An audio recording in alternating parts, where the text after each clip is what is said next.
అనగనగా ఒక ఊరు. ఆ ఊర్లోని ఒక కుటుంబంలో ముగ్గురు అక్కా చెల్లెలు. పెద్ద ఆవిడ చంద్రముఖి ఎంతో ధనవంతుడైన ఆమె భర్త ఒకరోజు తనకు బంగారు నగలను కానుగ్గా ఇచ్చి సంతోషపరిచాడు. రెండో ఆవిడ సంపంగి నాకు కూడా అట్లాంటి నగలే కావాలని తన భర్త కన్మణిని అడిగింది.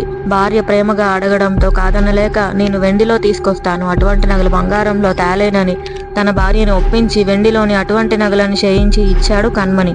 ఇక సంపంగి ఎంతో సంతోషపడిపోయి కన్మణిని ప్రేమతో ముంచెత్తింది. ఇద్దరక్కల దగ్గర నగలు చూసి తనకు అటువంటి నగలే కావాలని మూడో ఆవిడ తన భర్తను వేధించడం మొదలుపెట్టింది.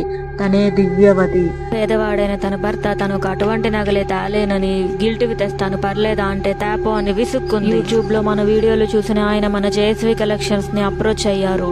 తక్కువ బడ్జెట్ లో ఆవిడకి ఇలా నగలను డిజైన్ చేసి ఇచ్చాము. ఆవిడ ఎంతో సంతోషపడిపోయారు. మీకు కూడా తక్కువ బడ్జెట్ లో మంచి జ్యువెలరీ కావాలంటే మన జయశ్రీ కలెక్షన్స్ ని అప్రోచ్ అవ్వండి. సబ్స్క్రైబ్ చేసుకోండి.